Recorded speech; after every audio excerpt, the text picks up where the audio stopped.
un grand merci d'avoir choisi notre session, donc, qui est une session organisée par l'Institut pour la recherche de la Caisse des dépôts sur les enjeux de l'eau et que nous avons intitulée pour de nouvelles politiques de l'eau. Alors, je tiens à remercier les intervenants qui ont accepté de participer à cette session et je rappellerai en quelques mots pourquoi l'Institut pour la recherche de la Caisse des dépôts s'intéresse à l'eau. Donc, merci à Pierre Victoria, donc, qui est vice-président de la Fabrique écologique et qui nous présentera les principaux résultats d'une recherche qui n'est pas encore totalement finalisée, mais qui est en cours de discussion dans un processus participatif sur une approche écologique de la gouvernance de l'eau.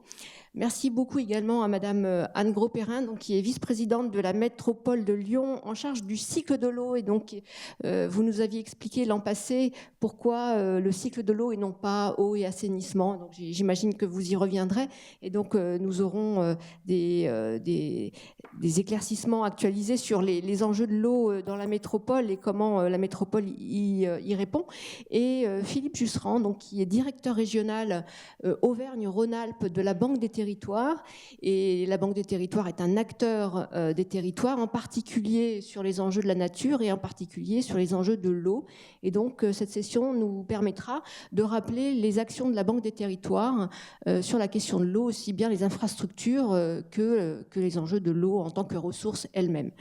Alors, pourquoi la Caisse des dépôts s'intéresse à l'eau ? Donc, pour rappel, nous avions déjà l'an passé organisé une session sur l'eau. Nous avions commencé à aborder ces enjeux de gouvernance et les questions que cela pose dans les territoires pour mettre tous les acteurs autour de la table et arriver à un partage équilibré des usages de l'eau, et puis tout simplement aussi pour mieux préserver la ressource à la fois en quantité et en qualité. Les événements météorologiques extrêmes que nous connaissons ces derniers mois continuent à faire de cette question de l'eau une urgence, enfin une question d'actualité. D'ailleurs, aussi bien le trop d'eau que le pas assez d'eau, qu'il s'agisse d'inondations et qu'il s'agisse de sécheresse, nous sommes confrontés à des enjeux de la ressource en eau.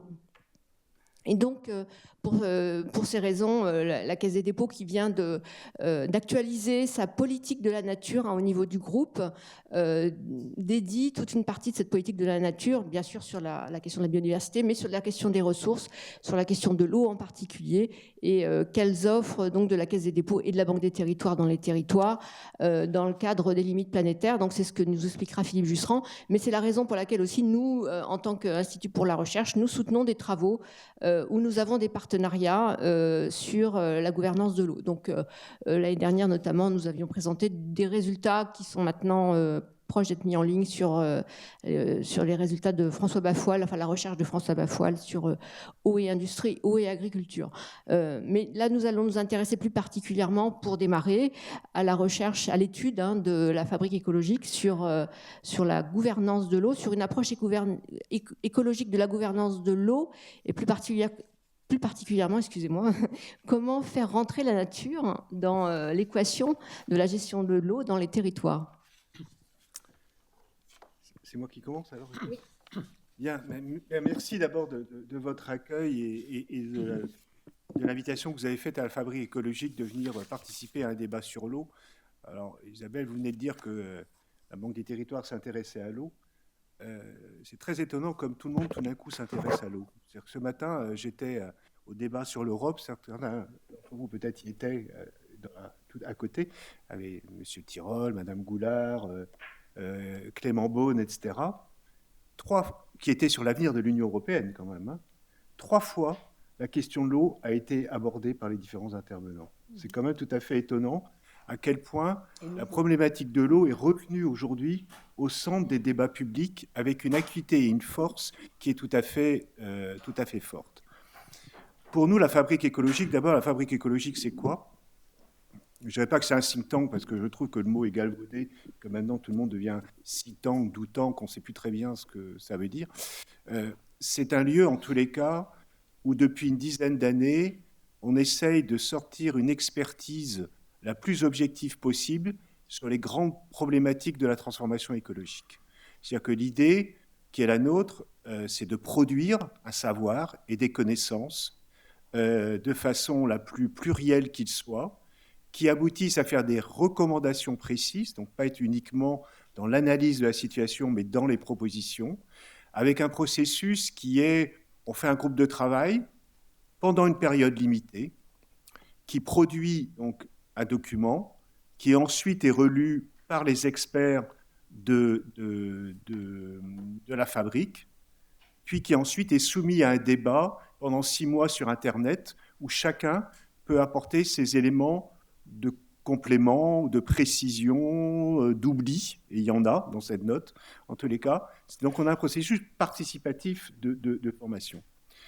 Ce qui fait, ce à quoi nous sommes particulièrement vigilants au sein de la fabrique, c'est que dans cette période où la question écologique ou la question de la transformation écologique est fortement questionnée dans le débat public, d'ailleurs je dis vraiment dans le débat public parce que notre propre conviction à nous, c'est que c'est plus aujourd'hui des propos de tribune qu'une réalité du ressenti des citoyens. C'est-à-dire qu'il y a une vraie déconnexion, je ne sais pas si Madame il dira la même chose, une connexion entre, quand on regarde les études, entre la préemption d'un discours sur qu'on a eu le backlash, le recul écologique et la réalité de ce que les gens ressentent, de la même façon que ce qui se passe sur les territoires en matière d'initiative dans le plan écologique infirme complètement le discours qu'il y a sur la question écologique. Donc c'est ce fossé qui est en train de se creuser et qui est extrêmement important. Par contre, ce qui est vrai, c'est que pour nous qui produisons des choses, on veille bien à ce que tout ce que l'on dit, ce que l'on écrit, soit le plus objectif possible parce que justement, nous savons que nous avons des adversaires et que ces adversaires-là pointeraient nécessairement du doigt la moindre erreur ou la même approximation de notre part. Donc on veille à cette sorte d'exigence intellectuelle qui a aussi quelquefois ses limites, mais qui est absolument nécessaire. Alors, donc, on a mis un peu de temps, à vrai dire, à la fabrique pour travailler sur les questions de l'eau. Pourquoi? Eh bien, d'abord, parce que beaucoup de gens s'en occupent et que, dans le fond, on a toujours appris, enfin, à ceux qui connaissent les sujets de l'eau, que la France était, dans le fond, assez exemplaire au niveau européen, voire au niveau mondial, sur son organisation et sa gouvernance de l'eau. On a des agences de l'eau depuis 1964, qui s'appelaient d'abord des agences financières de l'eau. Donc c'est au sein d'un territoire pertinent, qui est le territoire en l'occurrence hydrographique et non politique, s'occupe à la fois de prélever et de subventionner les différents acteurs pour se mettre en conformité. On a ce qu'on appelle le grand cycle de l'eau avec la ressource en eau. On a les collectivités locales qui sont en charge des services d'eau et d'assainissement, en toute responsabilité, en toute autonomie et en toute capacité à choisir et leur mode de gestion et les tarifs et la façon dont ils souhaitent travailler. Et on a aussi, d'ailleurs, en France, on l'oublie trop souvent, des organisations non gouvernementales qui, au niveau international, sont particulièrement pertinentes dans le domaine de l'accès à l'eau, notamment dans les cas des conflits de toutes sortes. Donc on a plutôt un système qui était considéré comme le plus pertinent possible, et donc qui fonctionnait bien, même si de temps en temps les débats publics se faisaient sur le prix de l'eau, sur le mode de gestion ou sur les questions de qualité d'eau. Sujet compliqué que de parler de qualité d'eau. Vous savez que, je ne reviendrai pas trop là-dessus, mais Bachelard, le philosophe, a beaucoup travaillé sur la question de l'eau et montré à quel point, dès qu'on parle de l'eau, il y a des gens... Ils mettent aussi une part de leur propre sensibilité, de leur propre conviction, voire de leur propre spiritualité. C'est le débat, est-ce que l'eau du Gange est pure? Pour un technicien de l'eau, non, elle n'est vraiment pas pure du tout. Et pour un hindouiste, elle est particulièrement pure. Donc les mots derrière l'eau, quelquefois, recouvrent des réalités culturelles et spirituelles qui sont parfois complexes. Si nous avons décidé de faire ce travail au sein de la fabrique écologique, c'est d'abord pour deux raisons.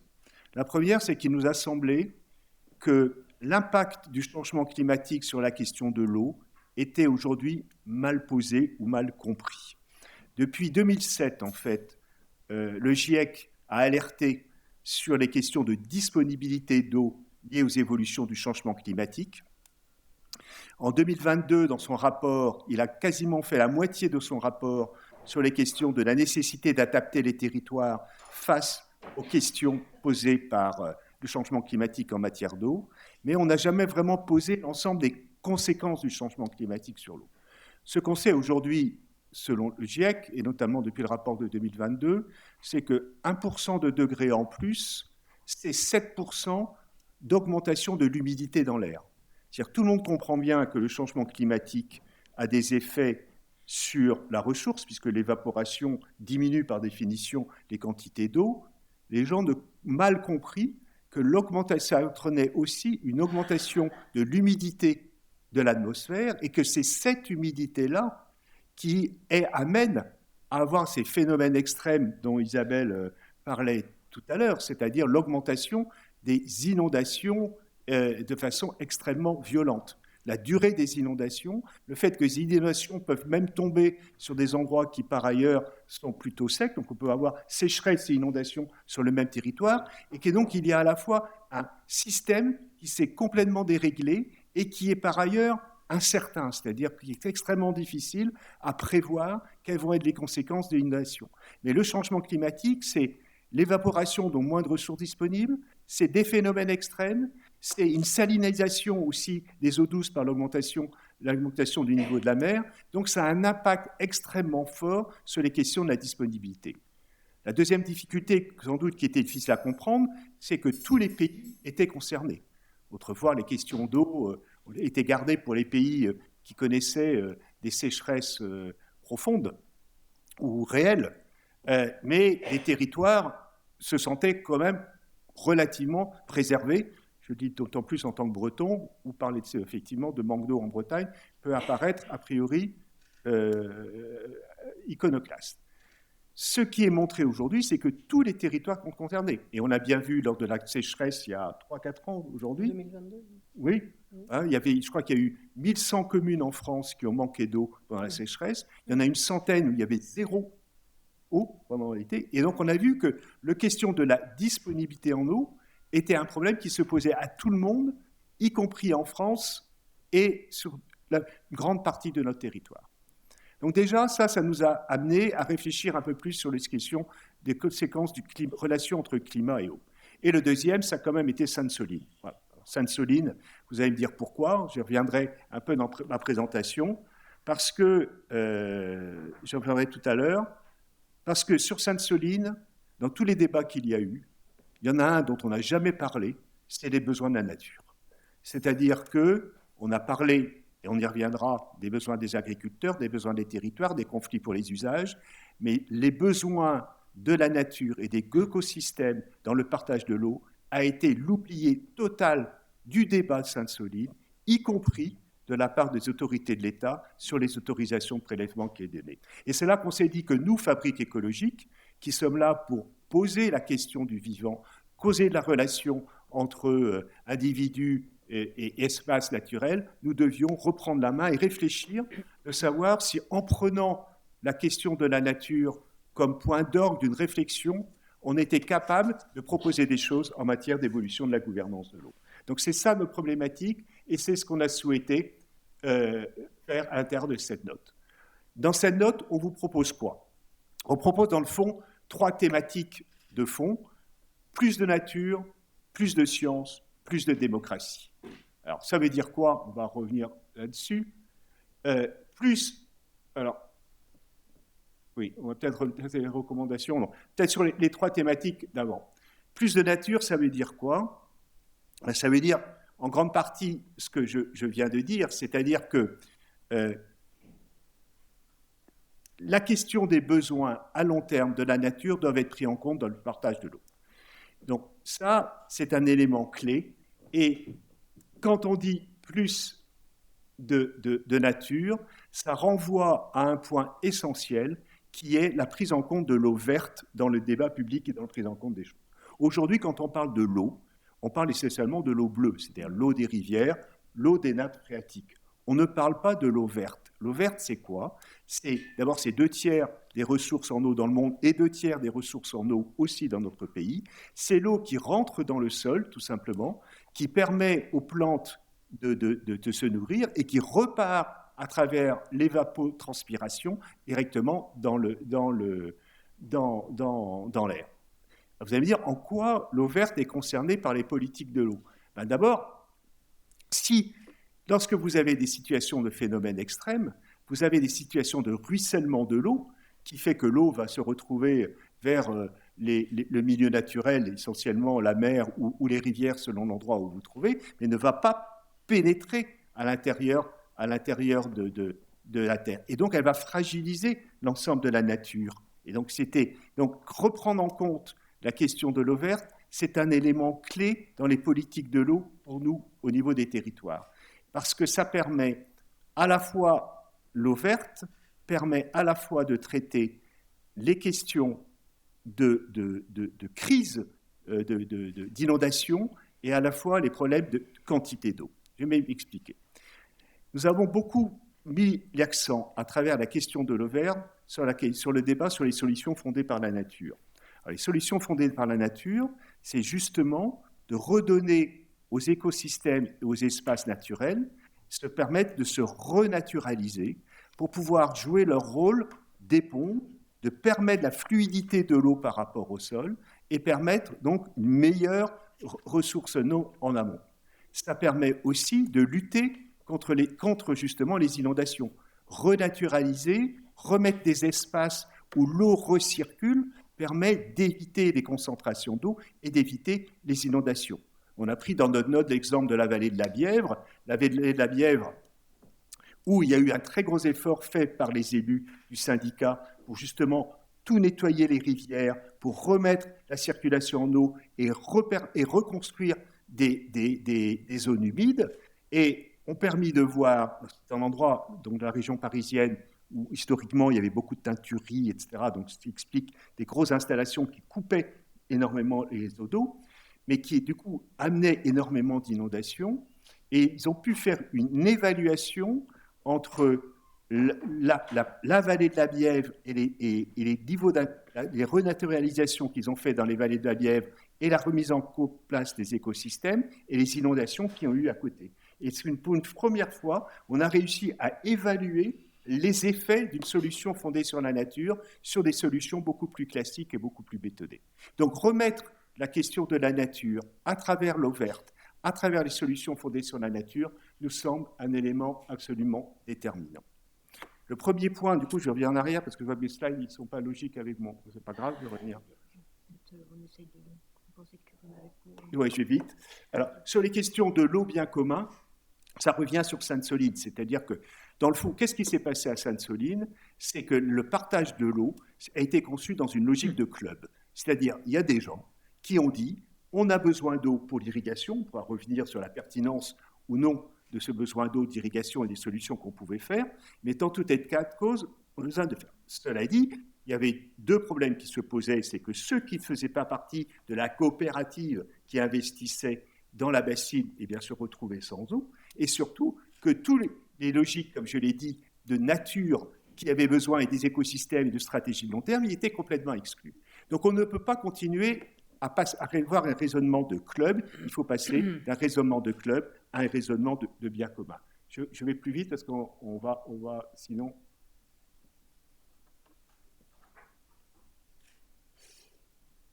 Voilà. Alors, et je reviens par contre sur le troisième point qui était sur mon slide des propositions, et après je cite mes propositions simplement. On a aussi interrogé sur le rôle de la science. Ce qui nous a semblé, notamment à travers les analyses de l'eau verte, c'est que les scientifiques n'avaient pas très peu leur place dans les dispositifs actuels d'organisation et de gouvernance de l'eau. On a beau, donc aujourd'hui, vous savez, il y a des agences de l'eau qui sont des établissements publics, où il y a des représentants des consommateurs, des représentants de l'État, des représentants des collectivités locales.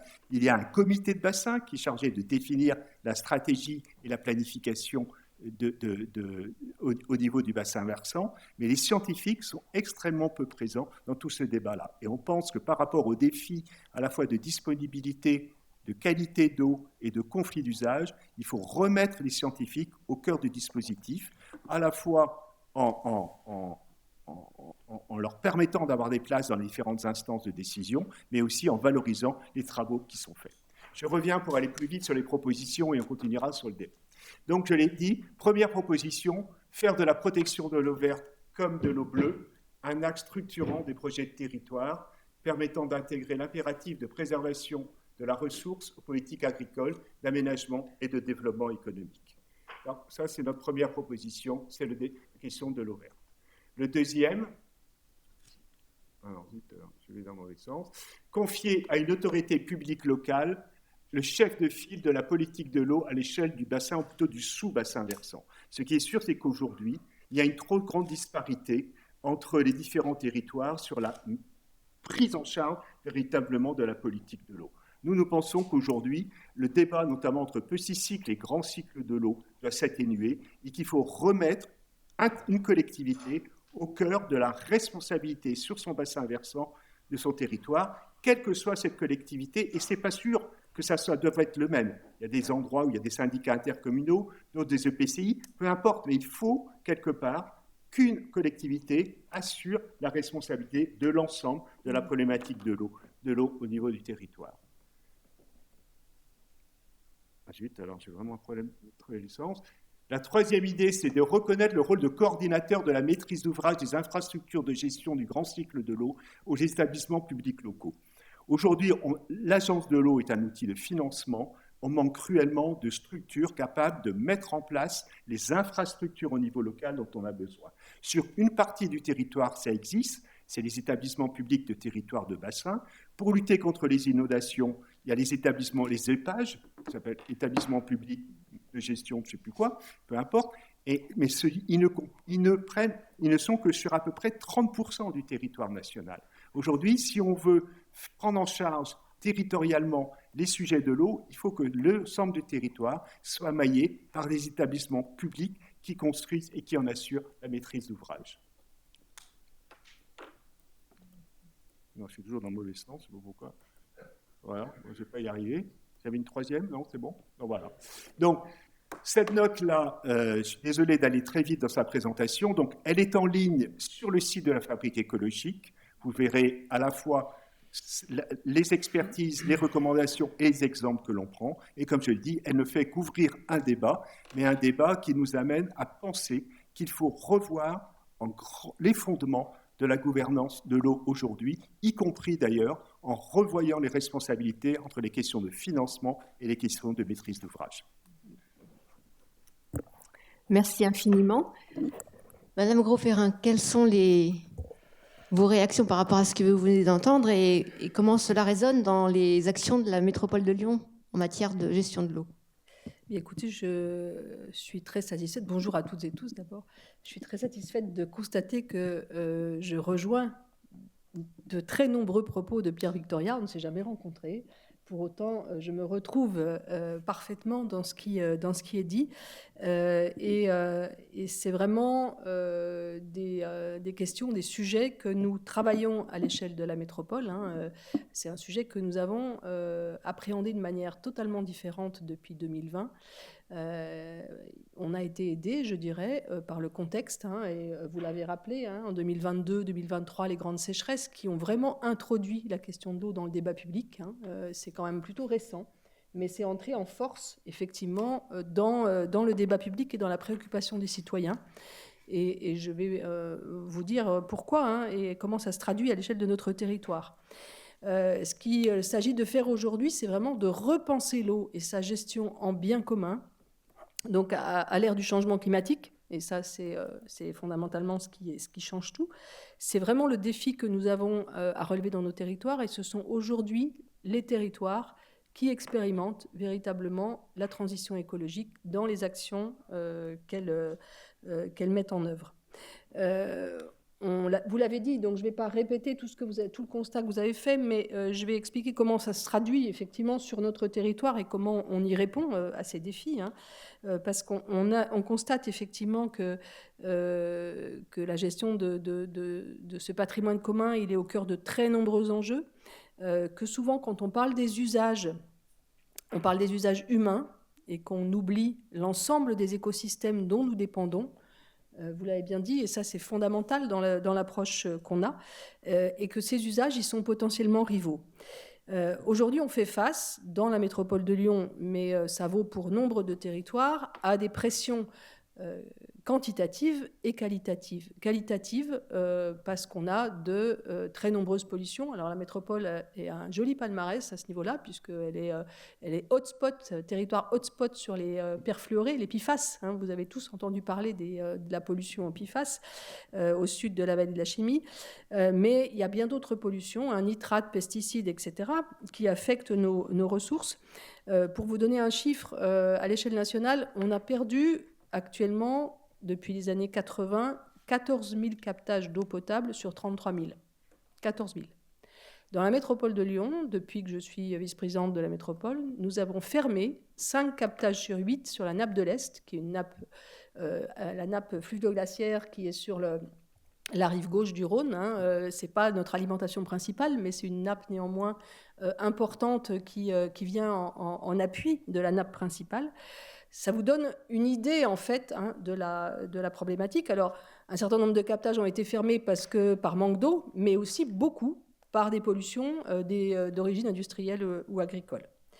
On a effectivement des pressions quantitatives, et je ne peux pas ne pas les mentionner. On a ici, dans cette belle ville de Lyon, deux cours d'eau, un fleuve majeur et une rivière qui le traverse.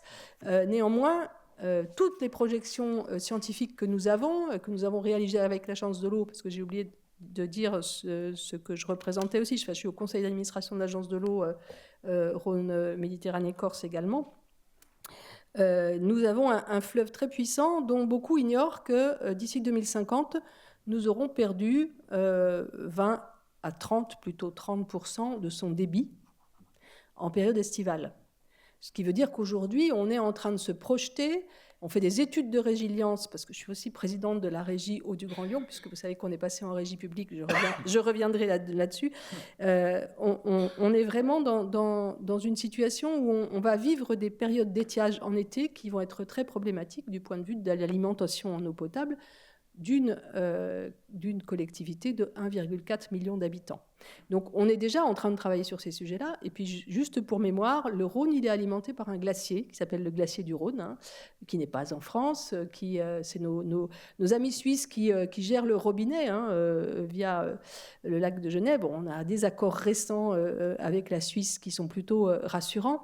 Néanmoins, l'état du glacier, lui, il n'est pas rassurant, puisqu'en fait, dans la perspective de la fin du siècle, il aura disparu.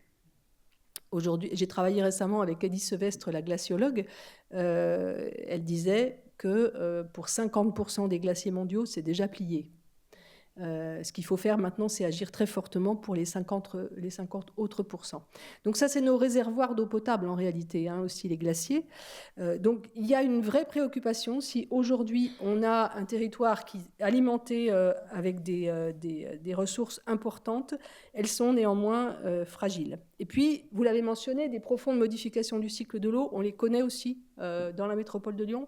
Vous vous souvenez peut-être de l'épisode du 17 octobre 2024 où on a eu des inondations majeures sur la vallée du Gier en particulier, qui était un épisode de type Cévenol qu'on n'avait jamais connu. On a connu des inondations dans la vallée du Gier, mais celle-ci avait une caractéristique particulière, c'est que l'épisode est vraiment remonté jusqu'à la vallée du Gier.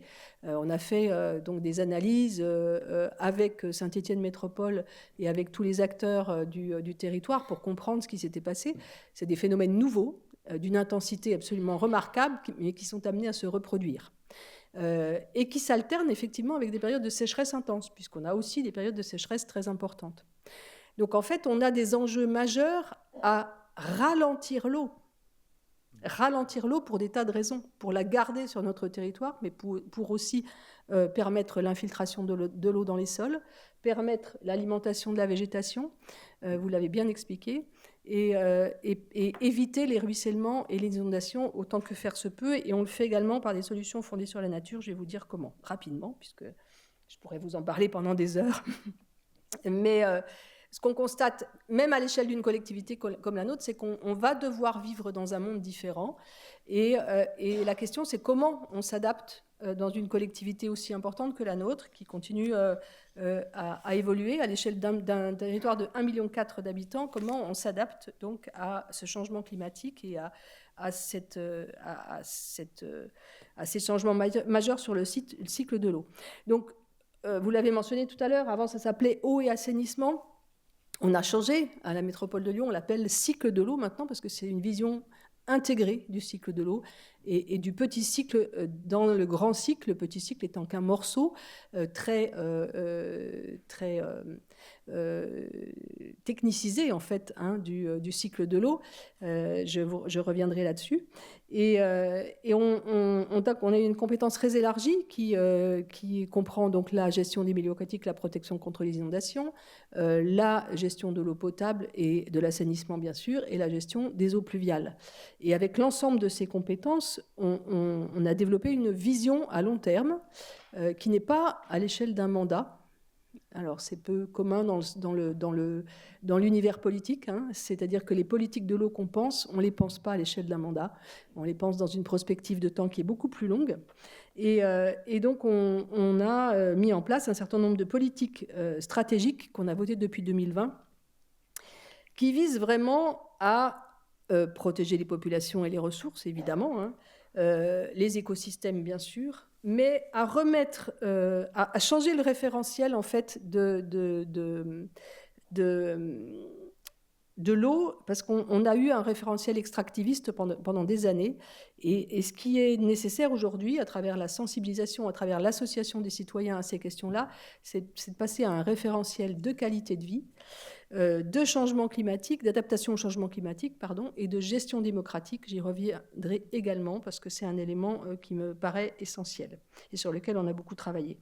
Donc, dans les politiques publiques stratégiques qu'on a votées, l'eau est vraiment devenue une matrice de nos politiques publiques. C'est plus devenu un accessoire de la fabrique de la ville, hein. Longtemps, ça a été pensé dans les collectivités en termes de tuyaux, hein, de systèmes de traitement, de stations d'épuration, d'usines d'eau potable, de réseaux, hein, d'alimentation en eau potable, donc une affaire de tuyaux et de systèmes de traitement. On n'est plus du tout là-dedans, on est vraiment dans une vision qui place ce sujet-là en amont de toutes nos politiques publiques, parce qu'en fait, quand on parle d'eau, on ne parle pas d'autre chose que de nos conditions de vie, et on ne peut pas le traiter de manière uniquement techniciste. Donc, dans les politiques publiques qu'on a mises en place, on a, en début de mandat, on a voté, donc, élaboré et voté un cadre stratégique pour l'eau potable, qui est la vision à l'horizon 2035 du service public, qui a servi de socle au changement de gestion, puisqu'on est passé en gestion publique pour l'eau potable. J'y reviendrai très rapidement.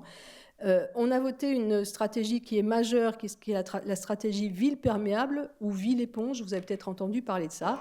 C'est effectivement les solutions fondées sur la nature que vous avez évoquées. Donc la métropole de Lyon est vraiment une collectivité à la pointe maintenant de ces sujets-là. Vous ne le voyez pas forcément, mais dans tous les aménagements qui sont à l'œuvre en ville, dans l'espace urbain, aujourd'hui, souvent, les espaces végétalisés que vous voyez, c'est des espaces qui ont une vocation hydraulique. Donc on ne le perçoit pas forcément, mais ils ont vocation à récupérer l'eau pluviale pour l'infiltrer. Ça fait partie donc de la stratégie ville perméable. Donc ralentir l'eau, la garder sur le territoire, diminuer les ruissellements, diminuer les inondations, diminuer l'engorgement de nos stations d'épuration. Pour vous donner juste un chiffre, dans la métropole de Lyon, 85% de nos réseaux étaient unitaires, c'est-à-dire que l'eau de pluie rejoignait les eaux usées pour 85% du réseau. Ça veut dire qu'on perdait cette eau de pluie et qu'elle allait en plus engorger nos stations d'épuration qui ne sont pas faites pour traiter des eaux claires, absolument pas. Donc qui généraient des rejets pollués au milieu naturel. Donc c'est vraiment un changement de paradigme dans la manière de fabriquer la ville.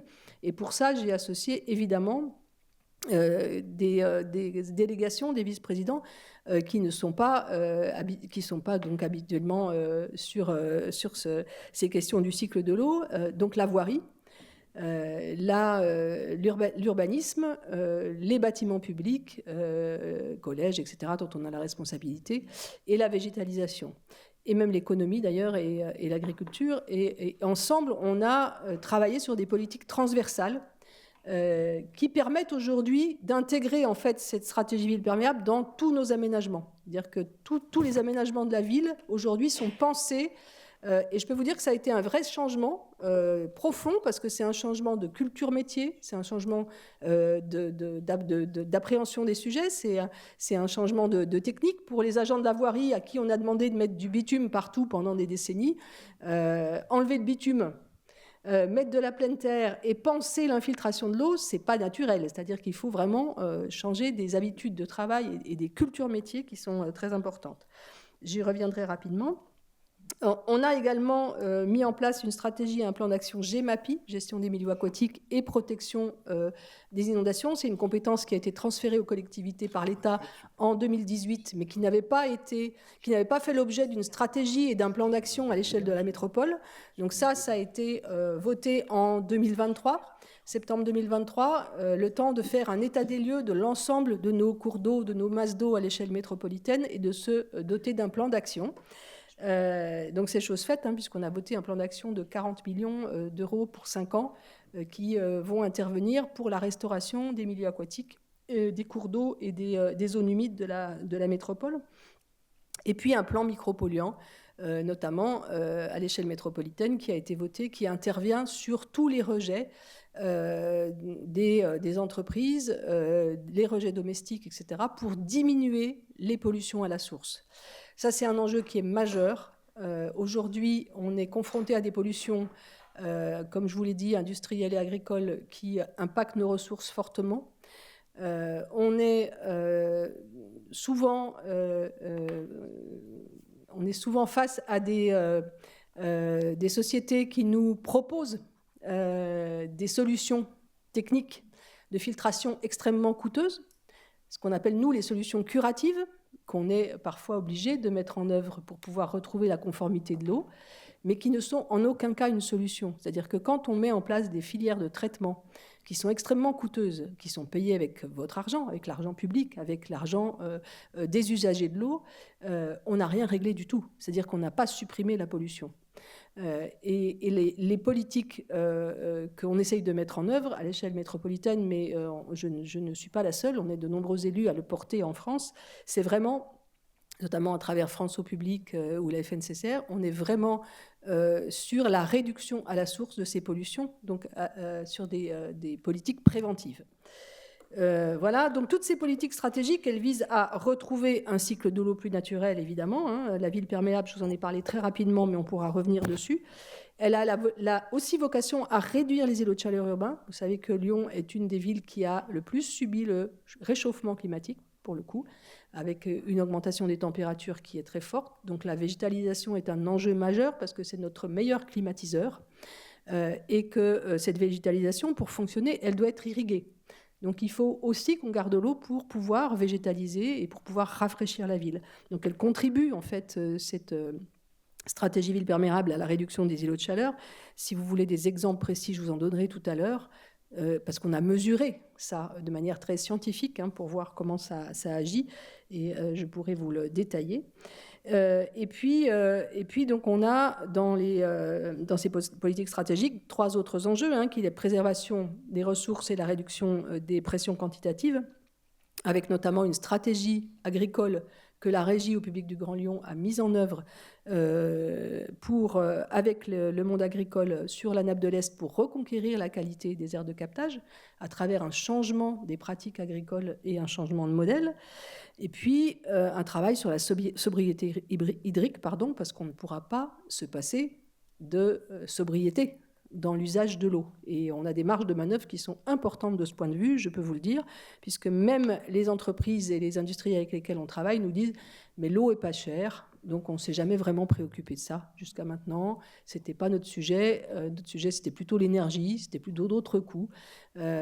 Aujourd'hui, effectivement, on est conscient qu'il faut faire quelque chose, mais ce n'est pas notre premier poste de dépense dans les charges d'une entreprise. Donc il y a vraiment des marges de manœuvre à ce niveau-là. Un enjeu de reconquête de la qualité de l'eau, là, qui est un enjeu majeur pour le coup, parce que si on a de l'eau en quantité mais qu'elle n'est plus utilisable parce qu'elle est trop polluée, ça va devenir un vrai problème. Et puis le souci de permettre à toutes et tous l'accès à une eau de qualité, puisque aujourd'hui encore, dans une métropole comme la nôtre, des milliers de personnes vivent à la rue. n'ont pas accès à l'eau pour leurs besoins essentiels, leurs besoins vitaux. Que des personnes, je peux vous dire le nombre d'ailleurs, 22 000 très précisément, dans les chiffres qu'on a aujourd'hui, sur la précarité hydrique, dans la métropole, n'ont pas accès à l'eau pour leurs besoins essentiels, parce qu'ils ont des conditions d'hébergement extrêmement précaires, qui font aujourd'hui que l'accès à l'eau n'est pas évident.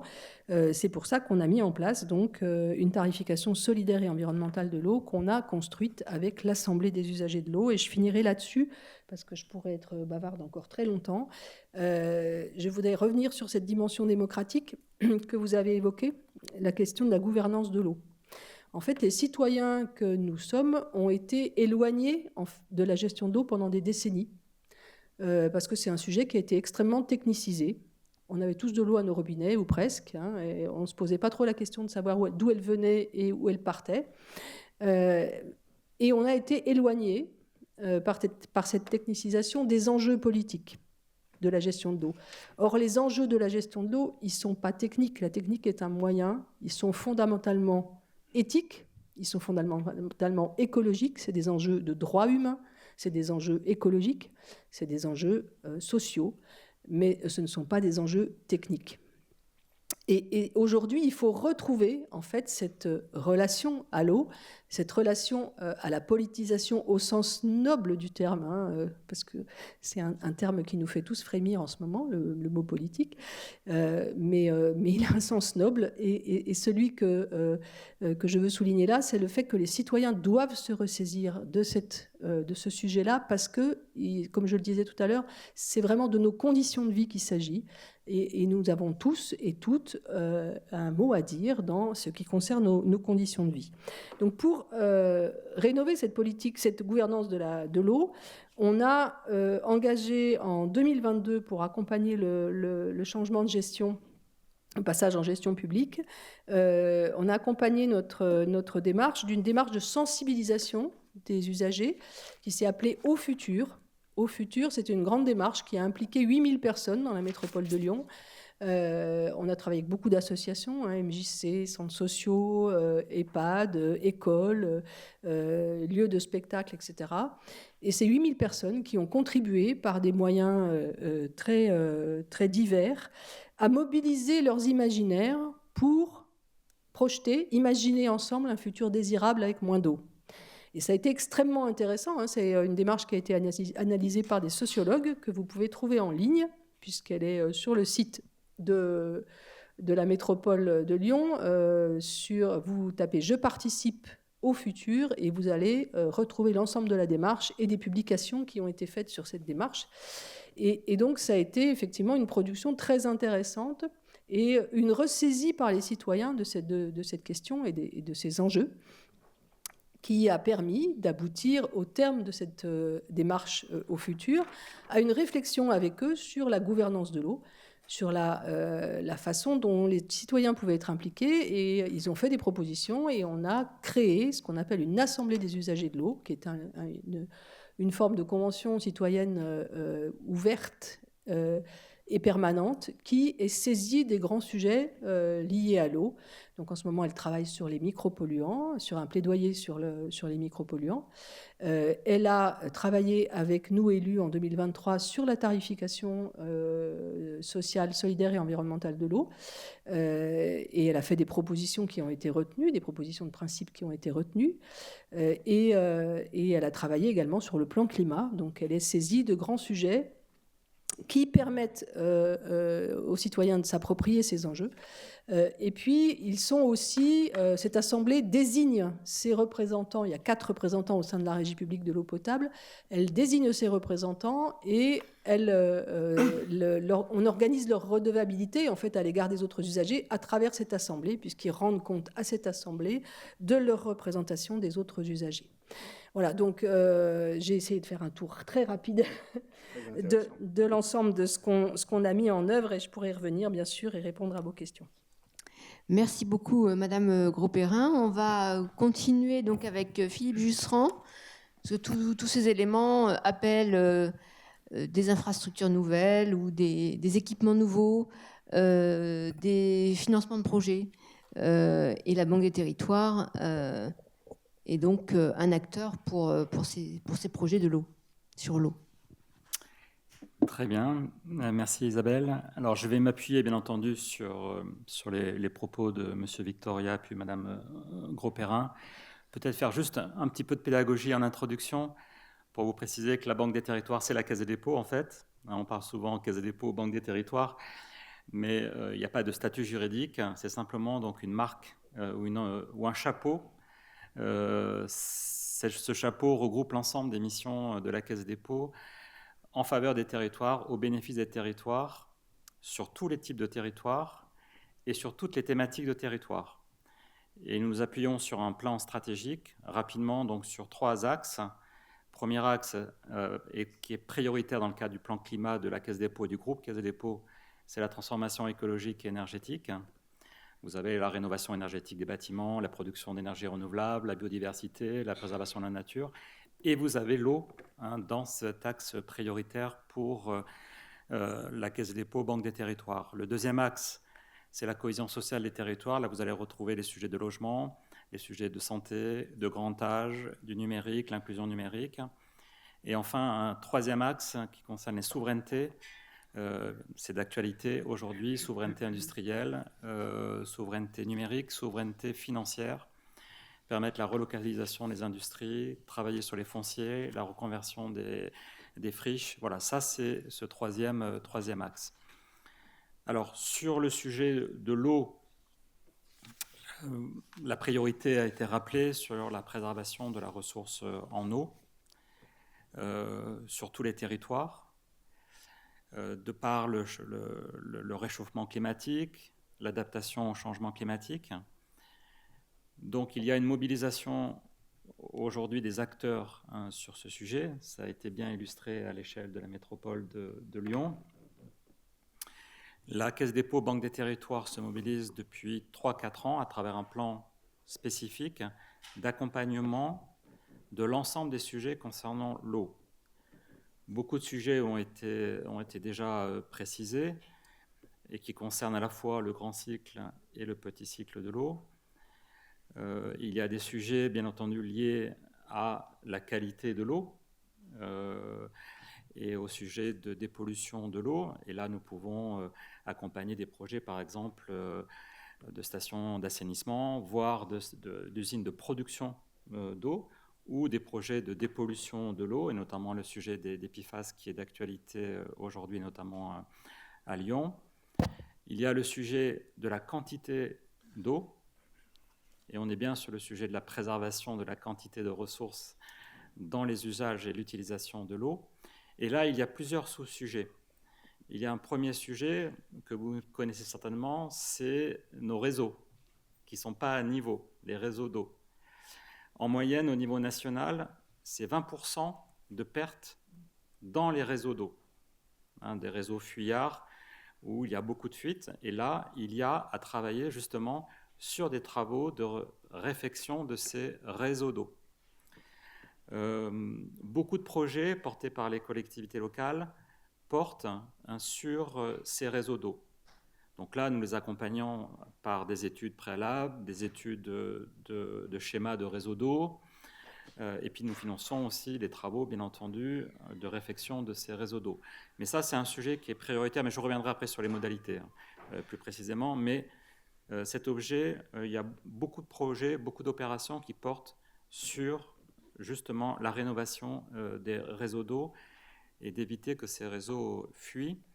Nous pouvons aussi accompagner les entreprises qui permettent de détecter justement ces fuites. Nous avons dans notre portefeuille, et là c'est plutôt un investissement en fonds propres, beaucoup d'entreprises qui ont des moyens aujourd'hui très modernes de pouvoir détecter les réseaux d'eau. Après, il y a tous les sujets qui portent autour du grand cycle de l'eau, de la GEMAPI. Et là, donc, je rejoins totalement ce qui a été évoqué sur la préservation, donc le risque inondation, hein, donc l'exemple de la vallée du Gier, et il y a beaucoup d'autres exemples, où là, beaucoup de collectivités portent des opérations justement d'essayer de canaliser, d'essayer de renaturer. Hein, cela a été dit par M. Victoria, ça c'est très important. Et d'ailleurs, quand on renature, ça a été dit par Mme Gros-Perrin, on fait coup double en quelque sorte, et notamment en ville, hein, puisque on plante de la végétation qu'il faut peut-être, c'est vrai, irriguer, mais en tout cas ou arroser. Et par contre, ça crée aussi des îlots de fraîcheur et de lutter contre le rehaussement des températures dans les centres urbains. Et ça, c'est des projets nature en ville, végétalisation, lutter contre l'imperméabilisation des sols, hein, sur l'ensemble des bâtiments ou des écoles, par exemple. Nous travaillons beaucoup dans le cadre du plan EduRénov pour rénover les bâtiments scolaires, mais aussi revégétaliser, par exemple, les cours d'école, hein, qui étaient largement bitumées, imperméables, l'eau qui ruisselait, et surtout des températures qui étaient insupportables au regard des récentes sécheresses pour les élèves et pour les éducateurs et les professeurs. Il y a bien entendu tout ce qui concerne l'irrigation, donc l'agriculture, où là aussi on finance des projets qui permettent d'être sobre dans les sujets d'irrigation, de travailler sur les vecteurs d'irrigation, la préservation de la ressource au niveau de l'exploitation agricole. Un autre sujet qui est très important, qu'a évoqué Mme Gros-Perrin, c'est tout ce qui est sobriété au niveau des entreprises. Entreprises, industrie. Donc là, nous pourrons travailler avec ces entités pour justement qu'elles soient plus économes en utilisation de l'eau.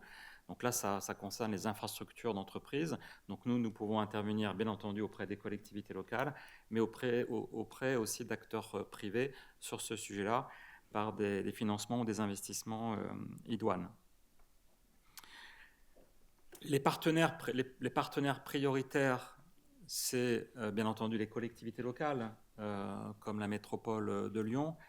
Et là, depuis 3 ans, il y a vraiment une très forte augmentation des projets. C'est-à-dire que les collectivités locales ont vraiment pris à bras-le-corps cette priorité, au même niveau d'ailleurs que la rénovation énergétique ou la production d'énergie renouvelable. En fait, des projets, entre guillemets, que je pourrais qualifier de verts, c'est-à-dire au sens large du terme. Des projets donc, qui peuvent traiter justement tous les sujets que j'ai évoqués sur l'eau, les sujets aussi d'économie d'énergie. Et quand on met en place ce type d'opération ou ce type d'infrastructure, c'est vertueux sur un plan écologique ou énergétique, mais c'est aussi finalement vertueux sur un plan financier, parce que les collectivités locales font aussi des économies. Quand j'évoquais le fait de travailler sur les réseaux d'eau, ça permet d'éviter les fuites, donc d'économiser aussi l'eau et de faire des économies donc, sur les factures d'eau. Et le prix de l'eau est un sujet qui est aussi prioritaire. Le prix de l'eau, vous le savez, plus on aura cette ressource qui sera rare, plus on aura des problèmes d'aller capter l'eau, plus cette ressource sera chère.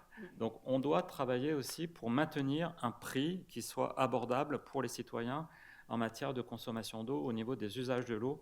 Ça, c'est très important aussi.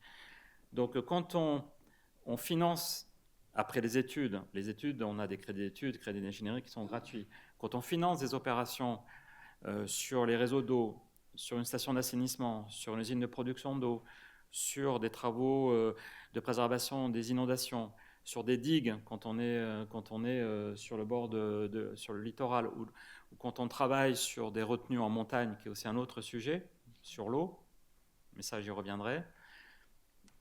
Voilà, on essaye, on met en place des financements qui sont sur des durées longues. C'est ça notre caractéristique, pour justement avoir une dette qui soit mesurée dans le temps et une dette qui soit en phase avec la durée des amortissements. Ça ne sert à rien d'avoir une dette courte quand on va construire une station d'assainissement ou une usine de l'eau qui sera de toute façon sur un amortissement sur 40, 50 ans. Donc ça, c'est notre ADN de proposer des durées longues. On peut financer une usine de l'eau sur 50 ans. Et d'ailleurs, c'est une spécificité, et c'est important peut-être de porter ce sujet à votre connaissance, c'est que les prêts que la Banque des Territoires accorde aux collectivités locales ou au logement social, c'est une ressource sur le livret A. Donc vous avez des livrets A, des livrets d'épargne, ils sont centralisés à 60% à la Caisse des dépôts, et ces livrets d'épargne permettent à la Caisse des dépôts de mettre en place des prêts à durée très longue pour financer des projets justement d'intérêt général. Donc l'argent que vous mettez sur vos livrets d'épargne sert finalement à vous. Donc ça retourne aux citoyens à travers ces projets d'intérêt général et à travers ces projets de territoire.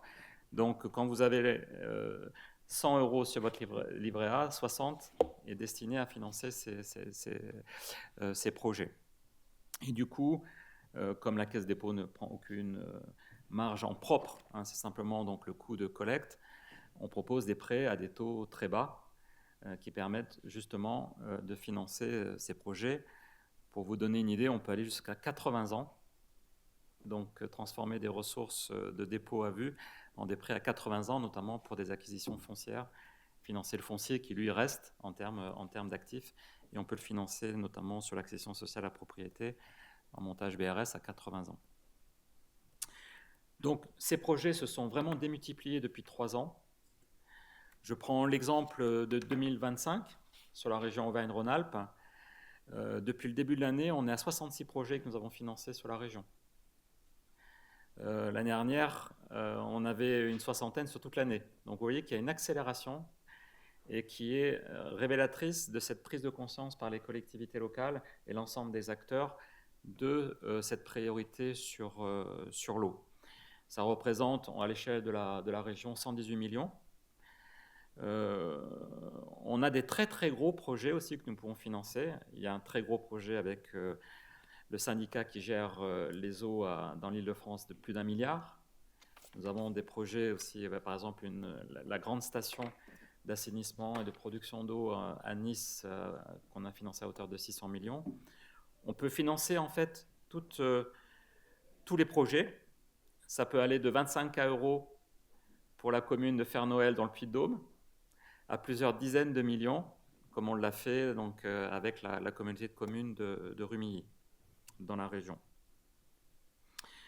Alors, on est bien entendu en partenariat aussi, et cela a été dit par M. Victoria, avec d'autres acteurs, et puis Mme Gros-Perrin, avec les agences de l'eau. Donc ça, on a des partenariats avec les agences de l'eau, comme l'agence Rhône-Méditerranée-Corse, où nous essayons de se compléter, d'abord de détecter les projets. L'agence de l'eau apporte des subventions, donc nous apportons de l'étude, des crédits d'études et des financements, donc on est complémentaires et on essaie de démultiplier les actions grâce à ce partenariat. On signe d'ailleurs souvent des plans d'action sur l'eau qui sont territoriaux, donc avec l'agence de l'eau, dans le cadre notamment des comités de bassin. La Caisse des dépôts a aussi mis en œuvre un dispositif qui s'appelle Aquagir et qui réunit l'ensemble des acteurs sur l'eau. C'est un dispositif qui existe depuis maintenant 2 ans avec l'Agence nationale des élus de bassin, avec l'ensemble des entreprises industrielles de l'eau, avec le cercle de l'eau, avec les agences de l'eau. Donc là, c'est un dispositif où on essaie justement de trouver des solutions ensemble, en se complétant. Quand je parlais des entreprises qui permettent de détecter les réseaux, les fuites dans les réseaux, les entreprises aussi qui doivent être plus sobres en matière de consommation d'eau. Voilà, donc on essaye, à travers ce dispositif Aquagir, de démultiplier les actions sur cette priorité qu'est l'eau. Et puis je reviendrai sur un sujet qui est très important qu'a évoqué Monsieur Victoria, c'est la diversité des territoires et la diversité aussi, finalement, des structures de territoire. Il y a des territoires qui sont très équipés en syndicats, avec des intercommunalités qui ont pris la compétence et qui sont plutôt fortes. La métropole de Lyon en est un exemple. Il y a des territoires où il n'y a pas de syndicats, forcément. Il n'y a pas véritablement des EPCI moteurs. Il n'y a pas d'établissement public. Et c'est là où on a une difficulté justement pour structurer les acteurs et faire que ces acteurs... donc nous, on pousse, on propose des solutions, on peut même créer des outils pour porter ces opérations. Mais c'est vrai qu'il faut que les collectivités locales continuent à s'emparer, à se structurer. Alors il y avait cette obligation, si vous avez en connaissance cette législation, il y avait l'obligation de transférer cette compétence au niveau des EPCI. Ça devait être mis en place définitivement, donc, puisque c'était obligatoire au 1er janvier 2026. 26. Et malheureusement, elle a été amendée par une loi en avril 2025 qui ne rend plus obligatoire ce transfert de compétences. Donc là, on reste encore dans le flou de ce transfert de compétences et c'est vrai que ça pose une difficulté. C'est que des petites collectivités sont encore obligées de porter les opérations et ces petites collectivités n'ont pas forcément les capacités financières pour le faire. Donc là, on essaye de les aider aussi, de mettre en place des solutions au regard avec leurs capacités financières, mais l'objectif, c'est bien d'essayer de favoriser ce transfert de compétences et d'aller à un niveau supra qui permettrait d'avoir à la fois la cohérence d'action sur un bassin ou un territoire, mais aussi d'avoir les capacités financières pour pouvoir mener ces opérations. Une précision, je vous évoquais les retenues collinaires, notamment en montagne. Bien entendu, ce qu'il faut, c'est d'essayer de lutter contre ce type de projet. Quand on parle de retenue collinaire pour de l'eau, pour produire de la neige artificielle, par exemple, voilà, ça c'est ce type de projet qu'il faut absolument bloquer ou lutter. Hein. Là, on n'est pas du tout dans nos objectifs de préservation de la ressource en eau et d'être dans la priorité qu'est la transformation écologique. Voilà ce que je voulais vous préciser à la fois sur les enjeux, les priorités, les actions que mène la Caisse des dépôts, Banque des Territoires, le partenariat avec l'ensemble des acteurs et la mobilisation finalement sur ce sujet qui ne fait que s'amplifier et qui, je pense, perdurera même après les élections du bloc communal de l'année prochaine. Mais en tout cas, il y a vraiment cette prise de conscience et des actions maintenant qui se développent sur l'ensemble des sujets eau et notamment sur le grand cycle, le petit cycle et qui concernent tous les acteurs aujourd'hui sur la thématique de l'eau. Merci beaucoup pour ce panorama des différents projets qui peuvent être soutenus par la Caisse des dépôts, Banque des Territoires. Je vais commencer par prendre quelques questions, puis moi j'en aurai une aussi. Alors on va peut-être pas toutes les prendre d'un coup, mais je vais en prendre deux pour l'instant et puis j'en prendrai deux ensuite. Une première question, est-il prévu de mettre un quota d'eau potable par personne et par lieu? Ça c'est une première question. Et deuxième question, comment sensibiliser les jeunes face aux problématiques écologiques de l'eau? Donc déjà deux questions. Je vous laisse répondre comme vous le souhaitez. Alors, non, pas de quota. Alors, juste pour revenir, vous aurez compris que la gestion de l'eau, elle est complexe en fait, parce que c'est un puzzle de compétences qui vont effectivement de la collectivité aux agences, aux établissements publics territoriaux, aux SAGE, schéma d'aménagement et de gestion des eaux, et aux grandes politiques structurantes nationales. Mais l'opérationnalité de la gestion de l'eau, elle revient au territoire. Elle revient effectivement aux collectivités qui sont chargées de cette gestion au plus près des besoins des citoyens. Et ça soulève effectivement beaucoup de questions, à la fois sur le modèle économique, on pourra y revenir, puisqu'on est sur un modèle économique l'eau paye l'eau. Donc ce sont les cotisations, enfin les factures des usagers qui payent effectivement le service de l'eau. On pourrait dire plutôt le service de l'eau. L'eau paye le service de l'eau. Mais on est vraiment pas du tout dans une dans une situation où il y a une législation nationale qui va intervenir sur un quota d'eau. C'est pas du tout le sujet. On est vraiment même aujourd'hui en train d'essayer d'inventer au niveau des territoires une tarification adaptée aux enjeux. C'est ce qu'on a fait dans la métropole de Lyon, puisqu'on a mis en place une tarification solidaire et environnementale de l'eau. Solidaire parce qu'elle prend en compte effectivement la précarité d'un certain nombre d'usagers, mais également parce qu'elle met en place une progressivité pour les usagers domestiques et progressivité pour les usagers non domestiques, c'est-à-dire les usagers professionnels. Progressivité qui vise effectivement à qualifier les usages de l'eau entre l'usage vital, les premiers mètres cubes dont on a besoin pour vivre, les mètres cubes suivants qui sont de l'eau domestique, dont on a besoin pour toutes nos activités, se laver, laver son linge, etc. Et puis l'eau de confort, ce qu'on appelle de confort, qui va au-delà, voire d'agrément et de loisirs, qui va au-delà d'un certain nombre de mètres cubes qu'on peut estimer, puisqu'on connaît les consommations moyennes en France de chaque individu, et qu'on sait effectivement quelles sont les consommations qui sont dispendieuses. Et là, on peut mettre en place une progressivité aujourd'hui dans le cadre réglementaire qui est donné au niveau national, qui permet de changer le prix de l'eau, enfin de majorer le prix de l'eau pour des usages qui sont dits d'agrément, quand on remplit sa piscine ou quand on lave sa voiture, par exemple, qui n'est pas considéré comme un besoin essentiel. Voilà, donc aujourd'hui, c'est un cadre réglementaire qui est assez flou, qui donne des leviers aux collectivités, mais qui représente des freins aussi, parce qu'on ne peut pas adapter la tarification de l'eau véritablement aux besoins de chaque foyer, puisqu'on n'a pas la connaissance, on n'a pas accès au nombre de personnes qui vivent dans un foyer, ni aux revenus, ce qui permettrait effectivement d'avoir une tarification d'eau qui est adaptée réellement aux personnes qui vivent dans un foyer.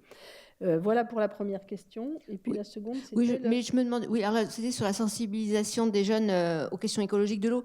Par contre, cette question-là, elle rend... la personne qui a posé la question pense peut-être à des situations un peu de stress extrême où, en effet, il y a une régulation quantitative de l'eau dans le sud de la France notamment. Il y a dû y avoir des cas de figure où on a donné tant de litres par personne. Oui, ça c'est en période de crise. Mais oui, voilà, c'est en période de crise. Il y a des départements comme la Vendée, par exemple, qui font un tarif plus élevé l'été c'est-à-dire qu'en période de pression, pour augmenter le... Alors, sans distinction entre les usagers, et par contre fait une augmentation de l'eau au moment où l'eau effectivement est la plus difficile à faire. Donc il y a des moyens effectivement, et il y a des vraies recherches de tarification comme ça, plus adaptées en fonction du contexte hydrographique. Et donc, sur la sensibilisation des jeunes, c'est un élément essentiel, oui. Enfin, je pense que les jeunes sont souvent sensibilisés à travers le système éducatif. Aujourd'hui, à l'école, au collège, on appréhende les sujets du cycle de l'eau. C'est introduit pour beaucoup d'entre eux. Pour autant, c'est effectivement souvent insuffisant. Mais souvent, l'éducation des adultes passe par les enfants. On s'aperçoit que quand les enfants travaillent sur ces sujets-là, ils contribuent à la sensibilisation des adultes. Et les adultes que nous sommes, puisque j'ai quelques cheveux blancs moi aussi, nous, on a vécu quand même dans un monde d'abondance où la question de l'eau n'était pas un sujet. Et il faut qu'on change aussi notre mode de pensée par rapport à ça. L'eau est un véritable sujet aujourd'hui qui nous concerne tous.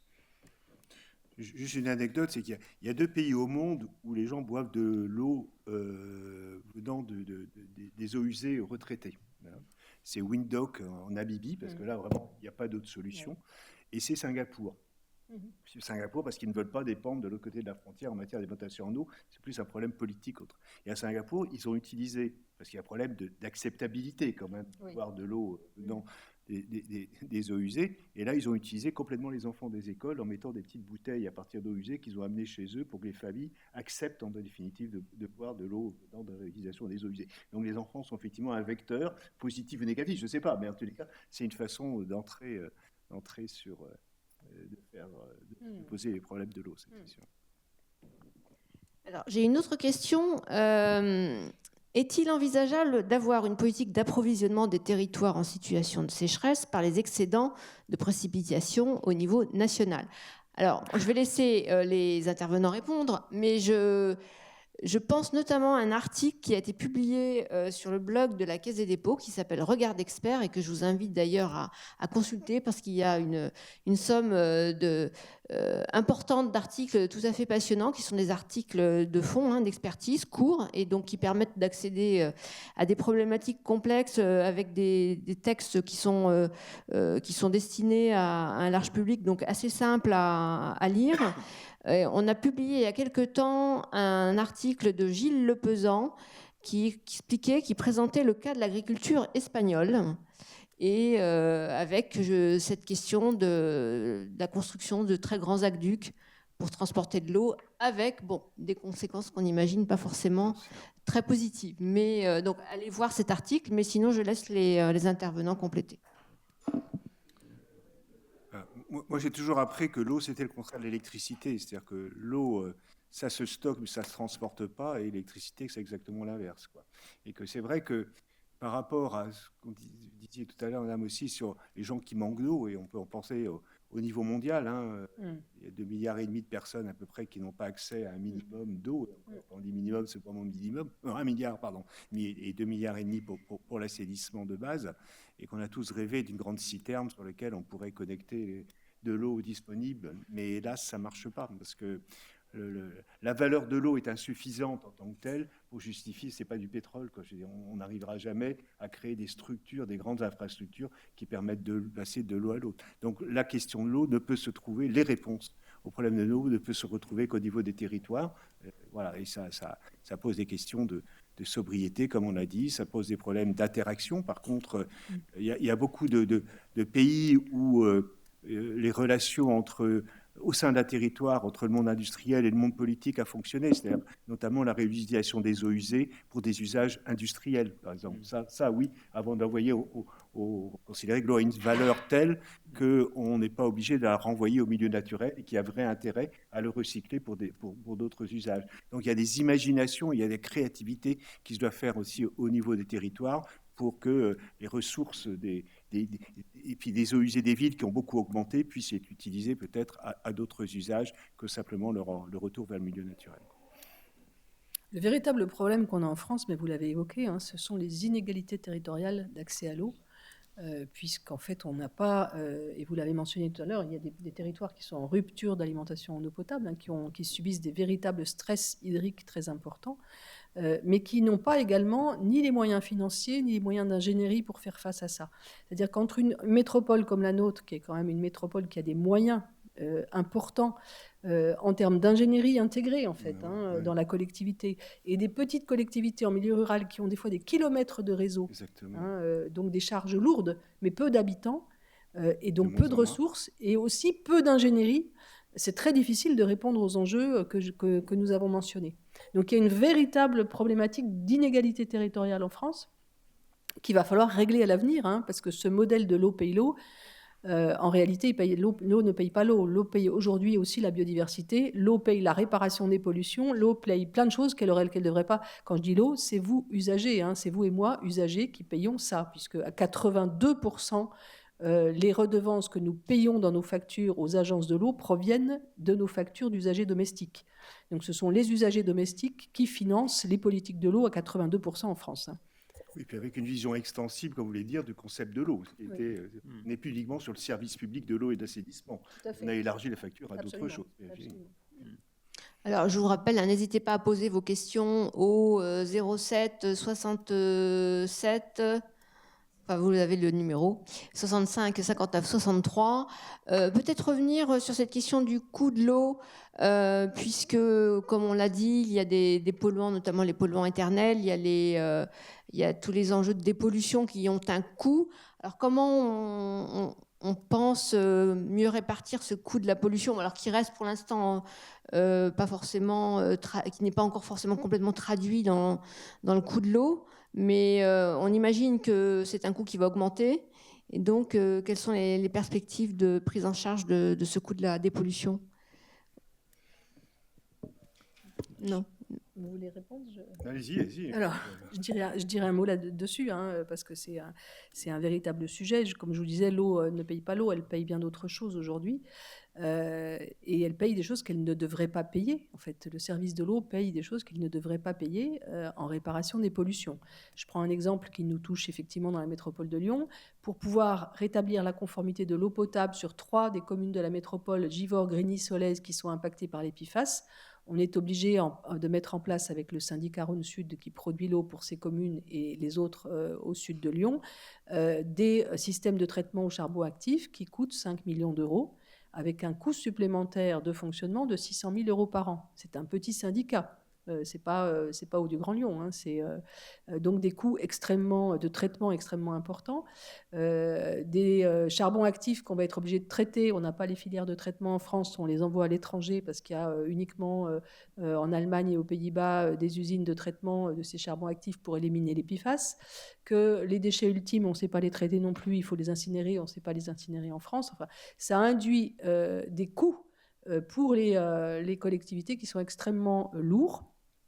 Ce qui nous arrive aussi, et de manière justifiée, c'est la nouvelle DERU, directive pour les eaux résiduaires urbaines, directive européenne, qui introduit un certain nombre de dispositions qui vont progressivement se mettre en place dans les services publics d'assainissement, qui vont obliger les services d'assainissement à mettre en place des traitements quaternaires, c'est-à-dire des traitements qui vont filtrer les micropolluants dans les stations d'épuration. À l'échelle nationale, ce sont des milliards d'euros d'investissement que ça va représenter pour les collectivités, n'est-ce pas?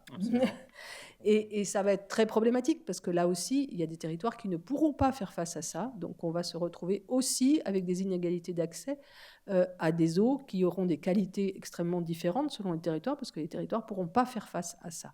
Donc, c'est pour ça que j'ai insisté beaucoup sur la notion de réduction à la source des pollutions, de politique préventive, parce qu'on pourra mettre toutes les solutions curatives qu'on veut, si on n'a pas des politiques préventives de suppression à la source de ces polluants, on ne s'en sortira pas. Exactement. Et c'est vrai notamment pour tous les polluants émergents.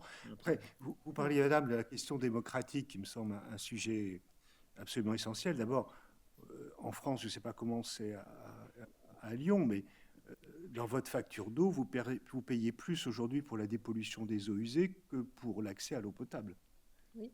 C'est-à-dire que, or, les gens ne le savent pas. C'est-à-dire qu'ils sont persuadés qu'ils payent une facture uniquement pour avoir de l'eau potable. En fait, ils payent 2 services. Ils payent le traitement et l'acheminement de leur eau potable, et ils appellent la dépollution des eaux usées et le rejet de ces pollutions usées dans le milieu naturel.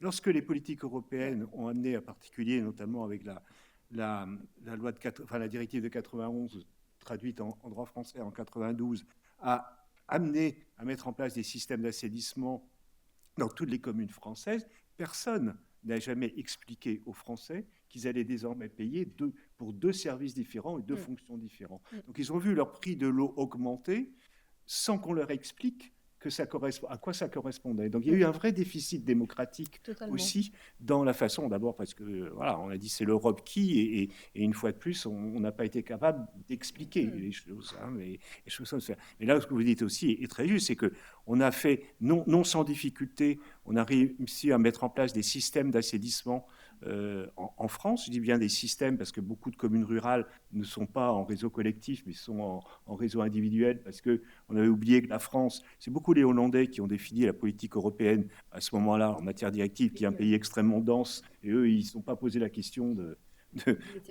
trucs. Et nous, on est dans un pays extrêmement grand et extrêmement rural, et ce qui explique aussi une partie des condamnations dont la France a eu pour ne pas avoir mis en place des systèmes d'assainissement dans tous les territoires français. Et aujourd'hui, vous avez raison, c'est qu'on se rend compte que les stations d'épuration ne peuvent pas répondre aux besoins des risques émergents. Et dans un contexte budgétaire que l'on connaît, je suis comme vous extrêmement inquiet de savoir comment on va faire. Après, il y a aussi par rapport aux citoyens, c'est quoi la potabilité de l'eau, quoi. Je veux dire, on a tous défendu l'eau potable, et notamment contre l'eau en bouteille, en disant, surtout on sait qu'en région parisienne, les premiers buveurs d'eau potable, ce sont les primo-arrivants, notamment d'Afrique, parce qu'il y a beaucoup de pédagogie pour leur expliquer que l'eau potable est meilleure que l'eau en bouteille. Il y a eu beaucoup d'efforts de fait en la matière, mais voilà, est-ce qu'il faut faire peur aux gens? Est-ce qu'il faut au contraire les inciter encore à continuer à boire de l'eau? Comment on gère l'ensemble des paramètres? Parce qu'il y a des nouveaux paramètres qui apparaissent. J'avoue qu'il y a des vrais sujets démocratiques qui sont posés et qui sont vraiment pas simples, me semble-t-il, à traiter, quoi. C'est aussi le sujet de l'utilisation de l'eau usée aussi, hein. Parce qu'on est un des pays où on recycle pas, enfin en utilisation, le moins en tout cas, les eaux usées. Oui. Plutôt que d'arroser, enfin il y a des exemples hein, où on arrose la végétation avec de l'eau potable. Peut-être qu'on pourrait... On a de l'eau potable dans nos toilettes aussi. Par exemple. Ah oui. Donc Mais- on pourrait développer aussi le fait d'utiliser, bien entendu, de l'eau usée assainie, hein, mais pour d'autres usages que simplement le rejeter dans les cours d'eau ou dans la nature.